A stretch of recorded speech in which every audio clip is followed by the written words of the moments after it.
Kebijakan pariwisata. Di sini saya akan mengulas mengenai asas, fungsi, tujuan, dan prinsip kebijakan kepariwisataan.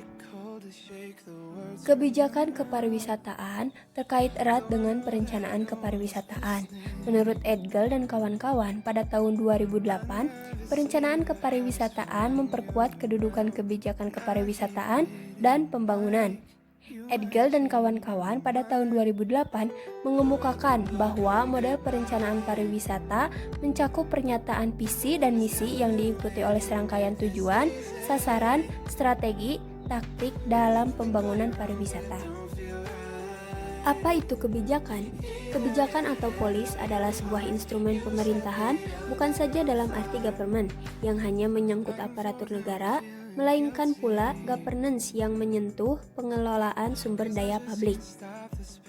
Kebijakan pada intinya merupakan keputusan-keputusan atau pilihan-pilihan tindakan yang secara langsung mengatur pengelolaan dan pendistribusian sumber daya alam, finansial, dan manusia demi kepentingan publik, yakni rakyat banyak, penduduk, masyarakat, dan atau warga.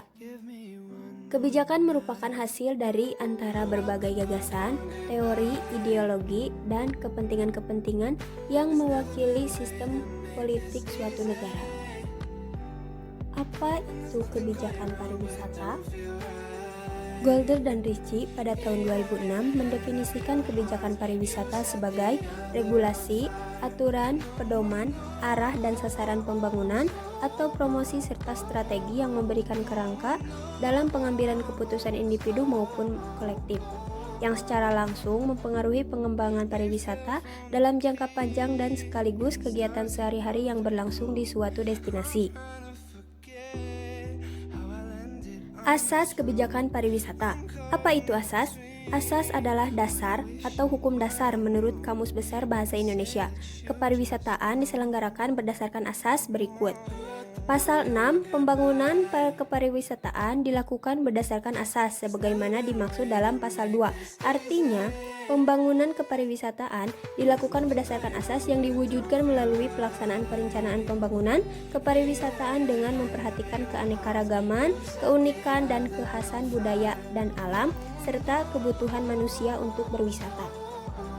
Kegiatan kepariwisataan merupakan kegiatan multi aspek bersifat nasional internasional, mencakup berbagai aspek secara multidimensi. Maka, kebijakan hukum kepariwisataan diarahkan kepada 4 poin berikut. Kebijakan dan perencanaan kepariwisataan seharusnya dapat berfungsi secara efektif sebagai arah pembangunan kepariwisataan suatu destinasi. Akan tetapi, banyak sekali konflik kepentingan di tingkat para pengambil keputusan saat mengimplementasikan kebijakan maupun perencanaan kepariwisataan. Selain itu, diperlukan kebijakan pariwisata bersangkutan dengan pasal 3. Kebijakan pariwisata diperlukan karena untuk mempertimbangkan semua baik atau buruk dampak yang akan terjadi kepada berbagai aspek kehidupan ataupun terhadap lingkungan, terutama alam yang tidak dapat diperbaharui lagi. Menurut Bioderman pada tahun 2007, prinsip dari kebijakan kepariwisataan adalah harus menjamin negara maupun daerah mendapatkan manfaat yang sebesar-besarnya dari kontribusi sosial dan ekonomi yang diberikan pariwisata. Bioderman juga menyebutkan bahwa sasaran akhir dari kebijakan kepariwisataan adalah peningkatan kemajuan negara atau daerah dan kehidupan negaranya. Tujuan kebijakan pariwisata berkaitan erat dengan pasal 4, yaitu tujuan kepariwisataan. Selain itu, tujuan kebijakan pariwisata dibuat agar suatu destinasi atau setiap destinasi bersifat sustainable atau berkelanjutan. Efek positif dari kebijakan kepariwisataan menunjuk 3 hal penting, yaitu sumbangan sektor pariwisata terhadap pemasukan devisa, penciptaan lapangan kerja, pembangunan usaha, dan keterkaitan dengan sektor lain. Sekian video ulasan mengenai kebijakan kepariwisataan. Terima kasih telah menonton.